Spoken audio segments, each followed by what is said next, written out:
Halo. Ya, silakan nyalakan kamera, bro. Selamat malam. Selamat Ya sabar, malam. aku pakai baju dulu. No, dari tadi nggak pakai baju. Sudah naik sini pengen pakai baju. Sekali kau bicara, kau pakai emot, ketawa-ketawa, kau pikir kita ini manusia. Ternyata kau Coba Anda nyalakan dulu kamera Anda. sopan santun kau. No, marah-marah. Kau jangan kejang. Kenapa Anda kejang-kejang marah-marah kesetanan? Sudah saya kirimkan undangan. Yuk silakan nyalakan dulu kamera Anda. Sabar. Kau pasti tahu saya, masih kau nak kenal saya? Ya silakan nyalakan kameramu. Jangan lama-lama bang, nanti ketendang. Kau lihat saya ini sudah. Oke. Kenapa? Anda Muslim? Alhamdulillah. Saya Muslim. Baik, kenapa Anda marah-marah? Kenapa? Edis, saya mau bicara sedikit sama kita ini. Apa itu? Maunya kira-kira saya mau tanya, emangnya kalau dihargai bisa tak? Kalau selagi orang lagi berbicara dengan menuntut dan dengan agama, dihargai. Bukan kau pasang itu yang ketawa-ketawa itu. Ya karena lucu statement dia, orang yang ditanya apa dijawab apa. Bukan ditanya apa dijawab apa, bukan. Kau yang goblok sebenarnya, Edis. Boleh kita tes? Ya memang kau mau tes ya tes. Baik, kita tes ya. Tapi jangan jangan kejang nanti kalau dites ya. Oke, baik. Saya mau kejang juga. Saya Baik. orangnya pernah kejang. Sudah tenang dulu, tenang. Udah tenang? Sudah tenang? Udah, Edis. Oke, kalau sudah tenang. Oke, baik. Tema kita kali ini adalah saya meminta supaya dihapuskannya hadis-hadis yang menyebabkan intoleran. Tadi ada satu muslim masuk. Dia sudah bilang, hadis-hadis itu nggak jaminan bang kebenarannya.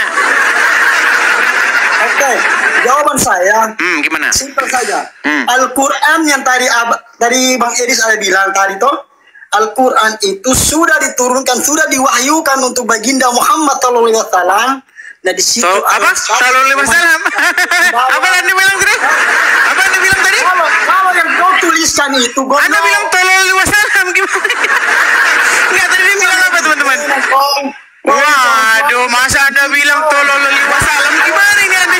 Berat ini Anda ini gimana? Loh, pernyataan Anda tadi loh.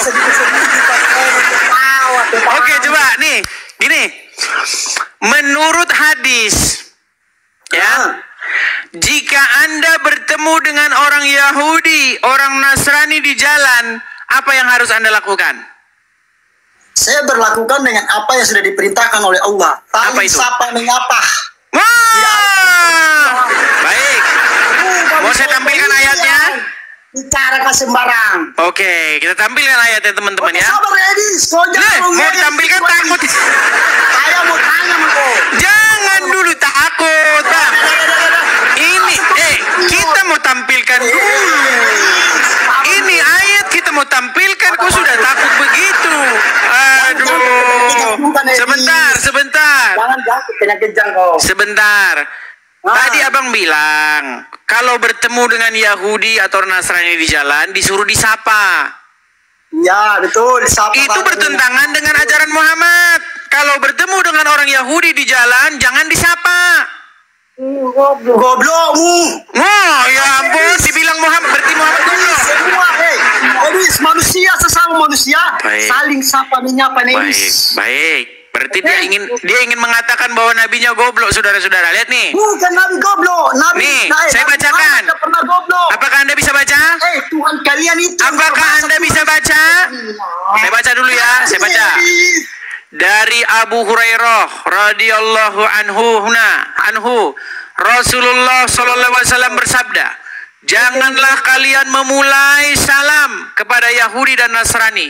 Apabila kalian bertemu dengan salah satu di antara mereka di jalan, maka desaklah ia ke jalan yang sempit." Hadis riwayat Muslim nomor 2167. Meninggal. Meninggal dunia. Edis, saya mau nanya nih, Edis. Ini gimana nih? Coba, ini dijawab dulu.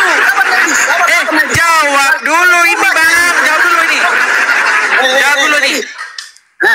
Jika bertemu dengan dengan orang Yahudi dan Nasrani apakah disuruh menyapa? Namanya sesama manusia, Nedis. Enggak, itu akal Anda. Menurut hadis ini. Menurut hadis itu, apakah kau sudah menguasai Al-Quran 30 juz? Lari kemana? Sabar. Menurut hadis ini, janganlah kalian memulai salam kepada Yahudi dan Nasrani, betul? Namanya itu saling salam menyalam itu, betul. Nah kan, ngelawan ajaran Muhammad. Berani Anda dengan Muhammad, berani Anda dengan ajaran Muhammad, berani. Edis. Apakah kamu berani dengan ajaran Muhammad? Namanya Nabi Muhammad itu utusan. Oke, apa yang dikatakan Muhammad? Ke dunia untuk menyebarkan agama Islam. Oke. Ajarannya apa? Jangan memulai mengucapkan salam kepada Yahudi dan Nasrani, betul? Edis, sabar Edis.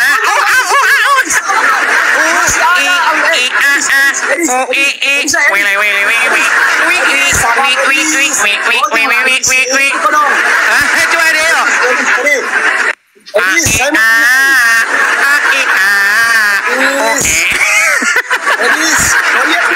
Saya nggak gempar sama kau, Edis. Coba Pangeran, ini tadi dari Abu Hurairah, jangan memulai mengucapkan salam kepada Yahudi dan Nasrani. Apakah ini ajaran Muhammad? Oke, saya mau tanya dulu, Edis. Itu saya bisa jawab, Edis. Saya mau tanya kita. Ya, apakah ini ajaran Muhammad? Apakah saya mau tanya? Saya mau tanya di balik dulu. Enggak, saya tanya dulu, apakah ini ajaran Muhammad? Itu siapa yang bilang itu ajaran Muhammad? Dari Abu Hurairah. Ini dalam hadis. Dan ini websitenya nih, rumahshow.com. Nih, berkumpul dan bercampur antara muslim dan kafir. Hadisnya ini. Lihat nih, ayo apa? Nah, Edis, sabar. Kau mengerti itu Arab, Edis? Saya mau tanya kau, Edis. Ini yang menerjemahkan ini Penga. Sungguh kamu termasuk orang-orang yang nekat. Dan tahukah kamu siapakah itu orang-orang yang nekat? Yaitu mereka yang ketika diberikan kepadanya bukti yang nyata, namun mereka tetap menolaknya. Dan mereka itu tiada lain adalah orang-orang yang mengikuti hawa nafsunya, tetapi mereka tidak mengetahuinya. Bang, tadi menurut hadis itu boleh nggak mengucapkan salam kepada Yahudi atau Nasrani? Namanya juga harus diberi salam, Edi. Nah, makanya aku bilang sebenarnya Anda itu setuju dengan saya supaya hadis-hadis yang demikian dihapus saja, betul? Masih banyak. Anda setuju berarti itu dihapus ya? Edi, sabar Edi. Enggak, sabar, aku tanya dulu. Abang setuju bahwa itu dihapus? Saya tidak setuju kalau itu dihapuskan.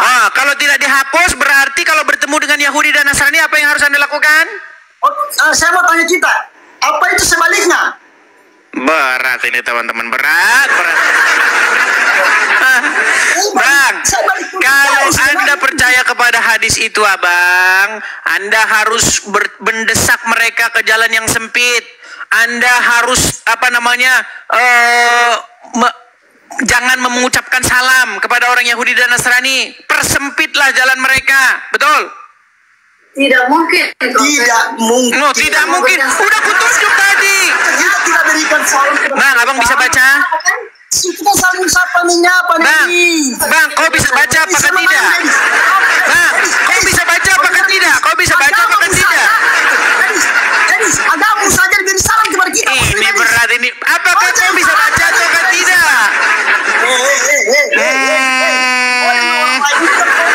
Bang, apakah Abang bisa baca? Lalu memang dasar kau. Kan marah-marah lagi kan? Kenapa Abang marah-marah? Kau diajak diskusi saja susah kau itu. Bang, justru ini ku ajak Abang diskusi. Menurut ayat itu tadi, nah, kan marah-marah kan?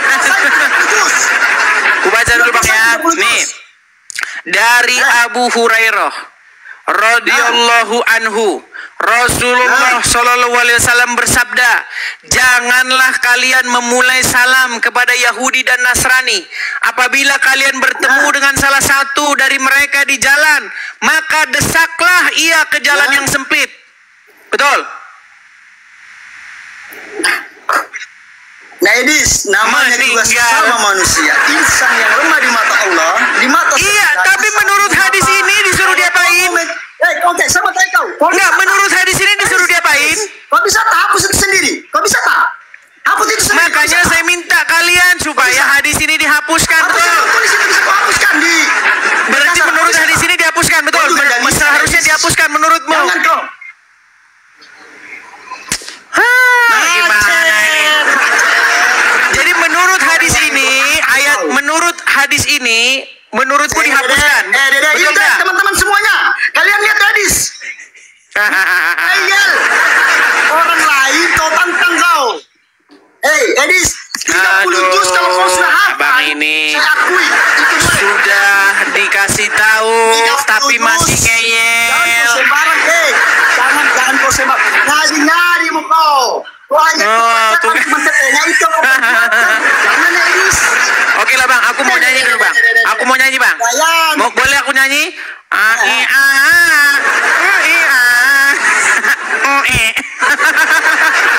Oke, turunkan nih bang ya.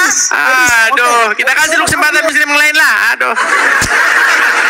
Sudah dikasih fakta, sudah dikasih dalil, masih ngeyel sendiri. Aduh, berat saudara-saudara.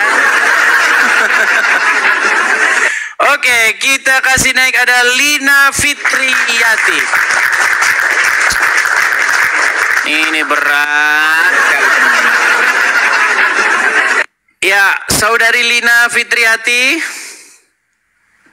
Saudari Lina. Halo Lina. Oke, ya karena oke, Lina. Halo, saudari Lina. Lina. Ya. Ya, silakan nyalakan kamera. Ntar dulu. Silakan. Saya kirimi undangan. Silakan diterima.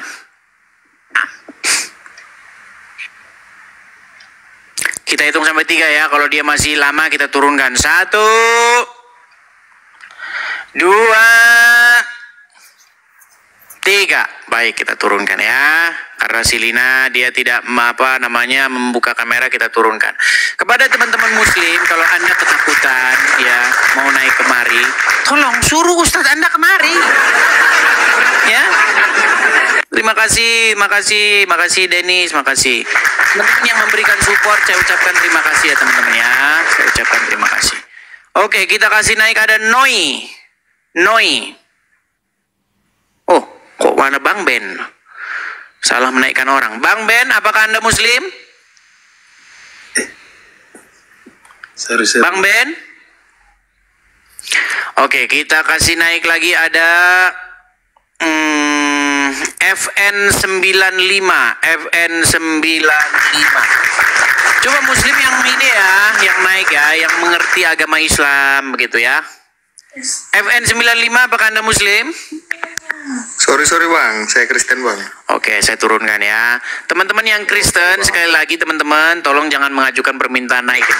Adapun kalau teman-teman Kristen mau mensupport, ya bagi teman-teman Kristen yang suka channel ini ya, yang ingin mensupport supaya kita terus mengudara, teman-teman bisa support saya di sini ya teman-teman ya. Nih teman-teman, teman-teman bisa untuk berkolekte untuk pengadaan rumah apologet di sini. Silakan teman-teman tangkap layarnya ya. Ini ada kolekte, ini banknya, teman-teman bisa support di sini, teman-teman. Silakan tangkap layar ya, teman-teman ya. Seperti dan teman-teman hati-hati dengan akun-akun palsu ya, teman-teman ya, karena kalau Anda klik Edis TV di kolom pencarian, nanti Anda akan menemukan puluhan, saya nggak tahu, mungkin sekarang sudah ratusan akun-akun palsu. Pastikan Anda memfollow yang asli ya, teman-teman ya. Nah, karena sekarang itu ada kerjaan orang-orang ya orang Islam lah, tahu saja kalian ya. Difitnahnya katanya saya, yang inbox saya bilang begini, kenapa kamu mengatakan Abdul Somad dibaptis katanya? Saya bilang sama dia, emang kapan saya posting Abdul Somad dibaptis? Itu dibahas di siapa itu channel gosip itu, siapa, Tasik Ngaji atau siapa itu? Dibahas di situ katanya, channel Edis TV memfitnah Abdul Somad dibaptis katanya. Memang dasar orang Islam ya kan, tidak memverifikasi, tidak mengecek apakah itu Edis TV yang betulan, apakah KW-KW. Ya memang dasar kamu masih Islam. Bilangin tuh sama si Tasik Ngaji tuh, dia pasti tahu itu akun-akun palsu tuh. Karena memang ajaran Islam diizinkan boleh berdusta dalam 3 perkara. Aduh berat.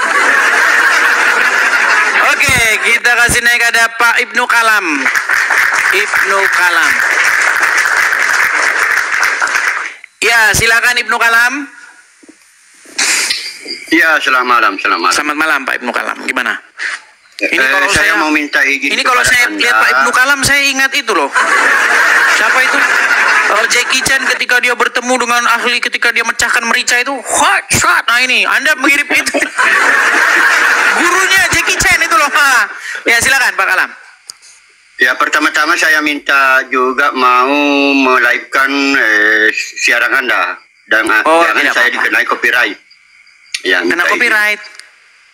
Ya, artinya jangan sampai saya kena copyright.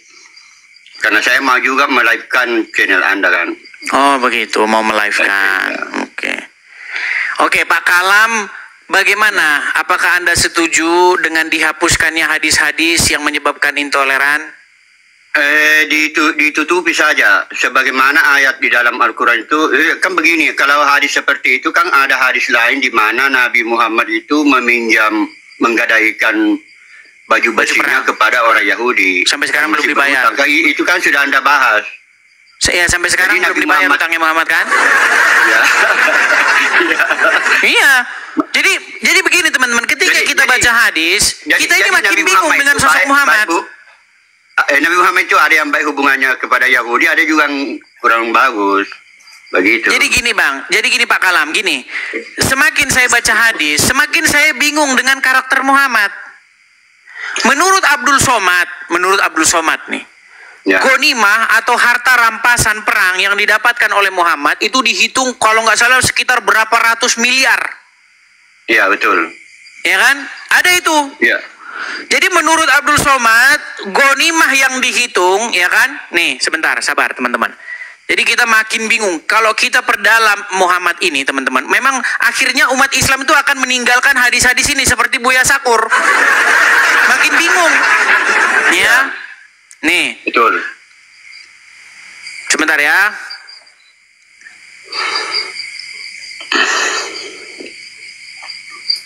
Sabar. Makasih ya teman-teman yang memberikan gift ya.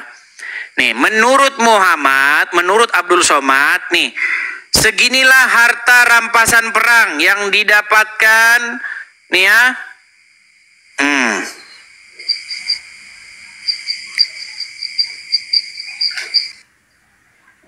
Sabar ya teman-teman ya. Banyak nilainya. Hasil rampasan perang nih, lihat dengar ya. Nih, hasil rampasan perang Muhammad nih.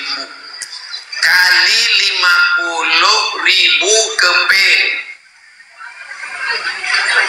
212 miliar 500 juta.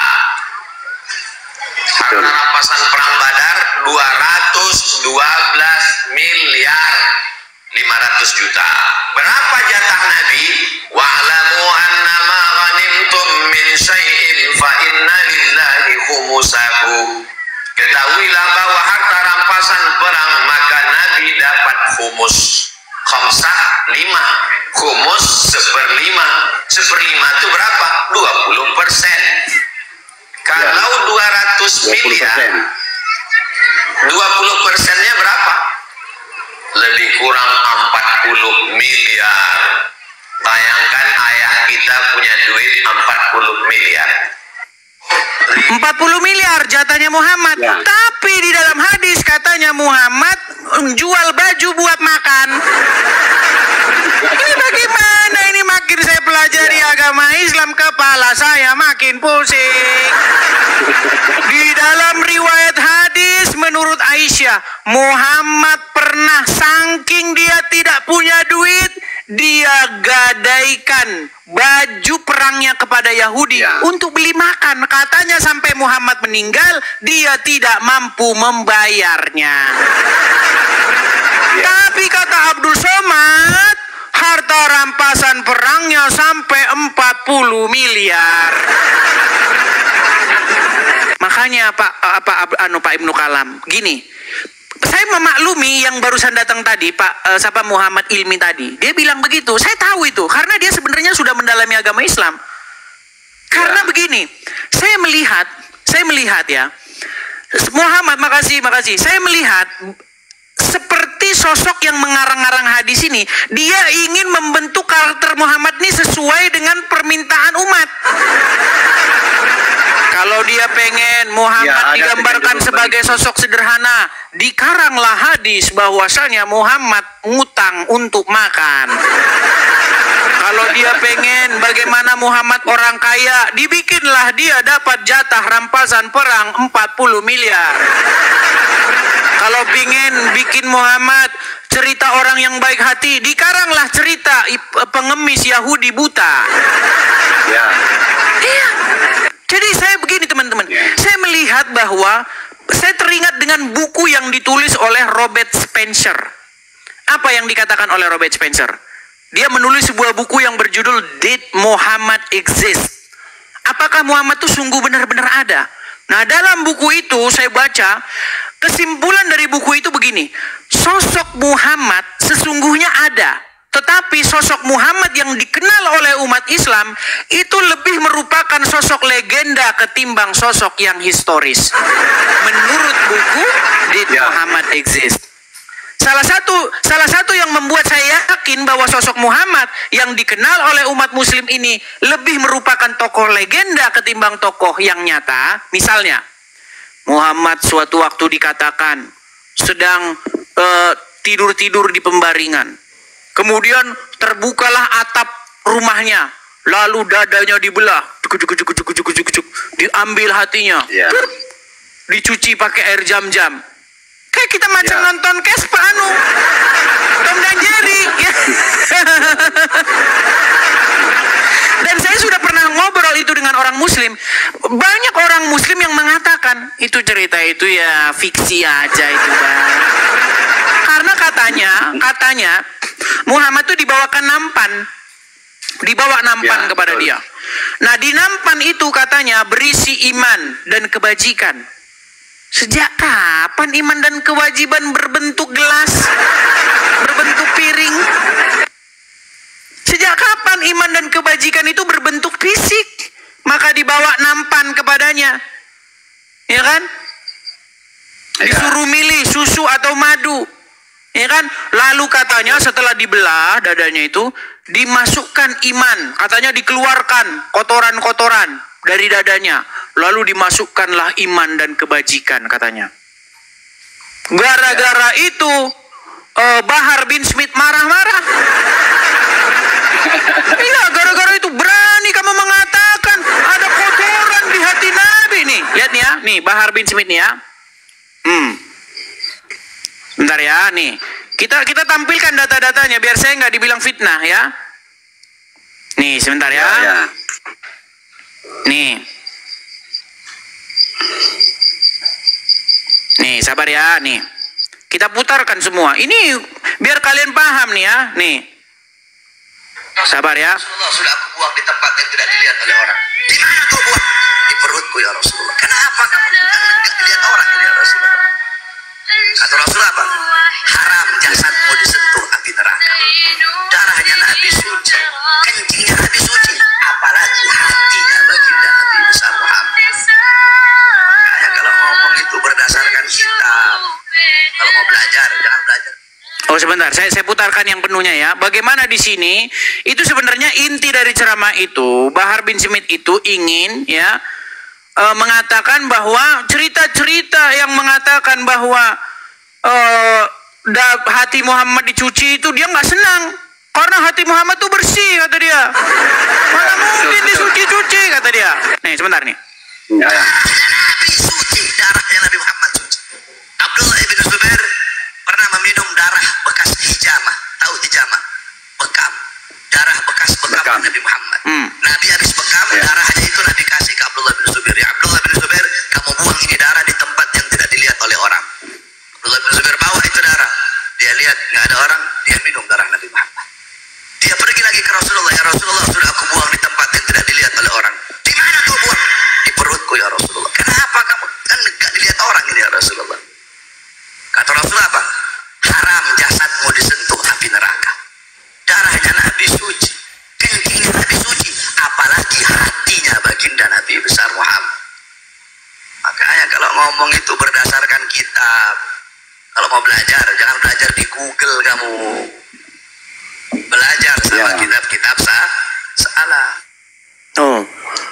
Itu kan sebenarnya konteksnya Bahar bin Smith itu berbicara mengenai bantahan terhadap katanya dada Muhammad dibelah, dikeluarkan kotoran. Nah, tapi inti daripada itu semua begini Pak Kalam. Saya melihat bahwa sosok Muhammad yang historis, sosok Muhammad yang betul-betul sejarah itu tidak seperti yang digambarkan di dalam kitab-kitabnya orang Islam. Dadanya dibelah-belah, dicuci-cuci pakai air jam-jam. Sejak kapan kalau dada dibelah hatinya dicuci langsung bebas dari penyakit dengki? Makanya saya pernah bilang kepada orang-orang yang memiliki penyakit dengki, ya, susah ngelihat teman senang ngelihat teman susah. Kepada orang-orang yang punya penyakit seperti itu, menurut ini Anda seharusnya pergi ke dokter bedah, biar dibedah lalu dicuci hati Anda. Pak dokter, saya memiliki penyakit dengki dan iri hati, ya kan? Bagaimana kalau dada saya dibelah kemudian dicuci pakai air PDAM? Kan nggak nyambung teman-teman, karena nggak ada hubungannya hati dicuci dengan penyakit dia punya iri dengki. Begitu. Jadi makanya saya bilang, marilah Muslim, ya. Saya ini mendidik kalian. Ayo kita cari sosok Muhammad yang sejarah. Masa Anda mau mengenal sosok Muhammad yang dongeng atau yang legenda? Ayo, Muhammad yang sejarah, yang historis itu seperti apa? Gitu loh. Giliran saya dibilang begitu, katanya fitnah. Malah sekarang saya difitnah, katanya saya bikin video Abdul Somad dibaptis. Dengar ya, muslim-muslim, kalian itu kalau tonton lihat Edis TV itu ada berapa, akun-akun palsunya ada berapa, lihat. Iya, banyak yang memalsukan, banyak sekali. Saya itu hanya punya 2 akun. Saya sudah kasih tahu akun asli saya ini, sama satu lagi, tapi nggak pernah saya pakai lagi. Sekarang dibikin akun saya, akun palsu, dibikin Abdul Somad dibaptis, terus saya dibilang itu saya. Pantes Anda masih Islam. Ya, gimana Pak Kalam? Poinnya silakan Pak Kalam. Ya, poin yang ingin saya sampaikan bahwa hadis-hadis yang seperti itu sama dengan di dalam Al-Quran. Ada ayat-ayat di dalam Al-Quran itu ditutupi oleh ayat yang lain, atau dengan kata lain dibatalkan oleh ayat yang lain. Ya itu. Dan semua yang terkait dengan Al-Quran itu harus rujukannya lagi kepada kitab-kitab sebelum Al-Quran. Seharusnya begitu. Berarti gimana? Pak Kalam setuju untuk dihapuskannya hadis-hadis yang menyebabkan intoleran? Dijelaskan saja bahwa ada hadis yang seperti itu, yang menutupi hadis yang seperti itu adalah hadis yang lain. Nanti makin bingung kalau begitu Pak Kalam. Gimana kalau dihapuskan saja? Ya, lebih baik dihapus. Nah, mantap teman-teman, dihapus ya. Saya dukung lebih baik dihapus. Oke lah, lebih baik dihapus. Terima kasih Pak Kalam ya. Semoga petinggi-petinggi ya MUI ya, Majelis Ulama Indonesia, kemudian BNPT ya juga seharusnya ini mengajukan ini supaya hadis-hadis yang demikian dihapuskan. Karena ini terus-menerus ini menyebabkan ini resah. Gitu loh. Orang Masih lagi ada tambahnya, kebaktian. masih ada tambahannya sedikit. Hmm. Ya, termasuk mazhab yang diikuti sekarang ini sebaiknya jangan diikuti. Karena gara-gara itu dulu Pancasila dengan ketuhanan yang Maha Esa, ketuhanan dan kewajiban bagi umat Islam untuk melaksanakan syariatnya. Orang Kristen dulu tidak setuju itu.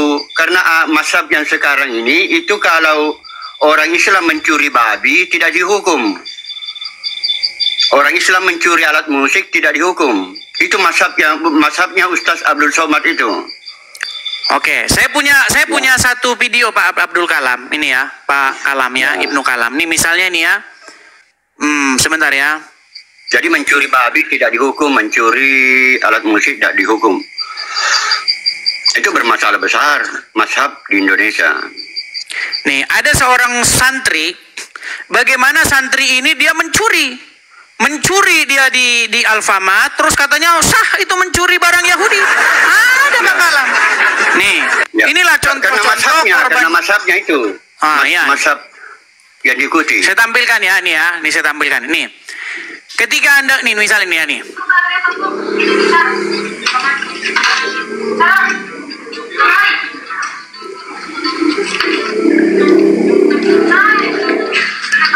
Oh, ini mencuri Oreo, bukan ini, sebentar. Bagaimana ada seorang yang mencuri di Alfamart, sebentar ya. Nih, sabar ya, sabar, saya klik dulu ya. Mencuri barang Yahudi. Bagaimana ada seorang mencuri, nah ini lihat nih ya nih. Oh, ini tidak suaranya, sebentar. Sabar. Mencuri barang Yahudi, sebentar. Bahkan Yusuf Mansur kan ambil barang di supermarket halal. Karena Allah yang menciptakan segala sesuatu.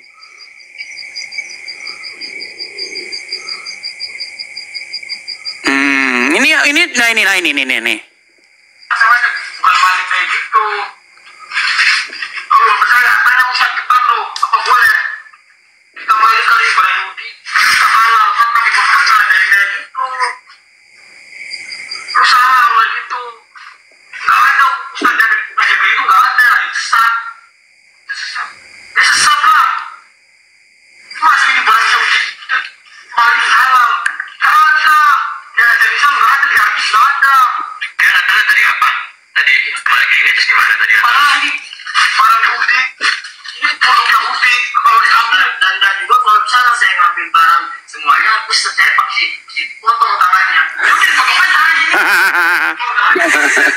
Tapi itu Pak Kalam, itu mazhab apa itu yang menghalalkan mencuri barang Yahudi itu, Pak Kalam? Tapi mazhabnya Ustaz Abdul Somad. Boleh mencuri barang Yahudi, mengambil barang Yahudi. Sepertinya begitu. Bahkan mengambil barang di supermarket menurut Ustaz Yusuf Mansur kan diambil saja kan, tidak usah bayar. Karena segala sesuatu diciptakan oleh Allah. Dari Allah yang punya barang itu. Bermasalah besar. Ya, jadi teman-teman, makanya ketika saya meminta supaya ajaran-ajaran yang demikian itu dihapuskan, demi apa? Supaya apa? Supaya kita itu ya bisa hidup tentram dan damai. Orang mau kebaktian, silahkan. Orang kebaktian dibubar-bubarin. Untuk tidak diambil alat musiknya. Karena seandainya mereka tahu bahwa mencuri alat musik tidak haram. Ya. Oke lah Pak Kalam, terima kasih Pak Kalam. Ini Anda setuju ini. Jadi sekali lagi saya juga ikut menaikkan channel Anda ya. Silakan Pak Kalam, silakan. Ya. Terima kasih banyak. Oke, saya turunkan Pak Kalam ya. Oke, terima kasih. Oke, selamat malam Pak Kalam. Ya itulah teman-teman ya. Jadi semoga ini disampaikan ya teman-teman ya, sampai bahwa ajaran-ajaran yang menyebabkan umat tidak tidak bisa toleran itu ya dihapuskan begitu ya. Sudah disebut itu di VT saya. Halo Firman. Halo. Ya Firman. Diturunkan saja, diturunkan. Oke, baik, saya turunkan ya. Terus kenapa Anda naik nih?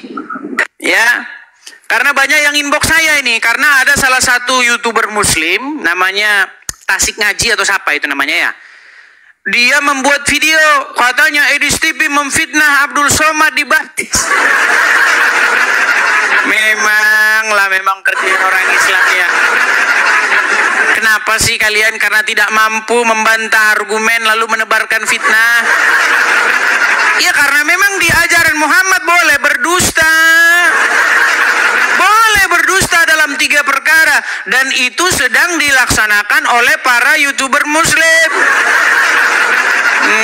Ya kan? Karena dia tahu umat Islam nih kan awam-awam gak tahu apa-apa. Dia bikin video provokator kan. Orang ini memfitnah Abdul Somad, mengatakan dia dibaptis katanya. Lalu banyak yang inbox saya, kenapa kamu fitnah Abdul Somad dibaptis? Goblok. Ya itulah ya, netizen itu dibedakan menjadi 2, netizen goblok dengan netizen pinter. Nah kalau netizen pinter itu dicari tahu dulu. Nah kalau netizen goblok itu ngomong dulu, cari belakangan. Nah itu ya, seperti itu saya mendidik Anda supaya cerdas. Jangan seperti zaman-zaman kita masih SMA dulu, baru-baru keluarnya internet, ya gagap, ya kan? Baru pegang internet, yang ngelihat sesuatu nggak di cross check dulu beritanya bener atau enggak. Nah, itu jangan seperti itu teman-teman ya. Oke, saya rasa itu saja dulu teman-teman. Kita rehat dulu, nanti kita lanjut lagi teman-teman ya, karena hari ini saya ada mau ngantar dulu teman-teman ya. Oke, saya rasa itu saja dulu teman-teman. Sekali lagi teman-teman ya, mari teman-teman sukseskan pendirian Rumah Apologet. Kepada teman-teman yang punya berkat berlebih, teman-teman bisa support saya di sini ya teman-teman ya. Untuk kolekte pengadaan Rumah Apologet ada di sini. Nah teman-teman sekalian, saya belum punya waktu yang terschedule ya, waktu yang tetap untuk mengadakan siaran. Tetapi kalau saya siaran pasti saya menyalakan kamera seperti ini dan interaktif, bukan layar yang direkam-rekam. Karena sekarang pun ada orang yang membuat nama Edis TV kemudian merekam layar di laptop itu, di komputer itu direkam sama dia seolah-olah siaran. Nah, lihat itu video di laptop atau video langsung rekam begini. Teman-teman cerdas sedikit lah ya. Masa saya harus ngajarin lagi ya? Apalagi generasi Z ini kan kalian udah lama pegang internet. Ya seperti itu ya teman-teman ya. Jadi teman-teman yang ingin mensupport silakan teman-teman support di sini ya. Kepada teman-teman yang masih bertanya, kita belum punya jadwal yang pasti untuk siaran karena kita belum ada Rumah Apologetnya. Kalau kita sudah ada Rumah Apologetnya, nanti kita bisa atur jam kita siaran kapan ya. Setiap jam segini, setiap jam ini gitu. Jadi jadwalnya belum bisa menentu karena kita masih punya kendala, banyak hal yang masih banyak jadi kendala. Nah jadi teman-teman silakan kepada teman-teman yang punya berkat berlebih, teman-teman bisa support ya dengan cara mampir ke profil saya, lihat di profil saya ataupun di tulisan yang berjalan bagi teman-teman yang menonton di YouTube. Ya, demikianlah ya teman-teman acara untuk malam hari ini. Selamat beristirahat, sampai jumpa kembali. Shalom, terima kasih.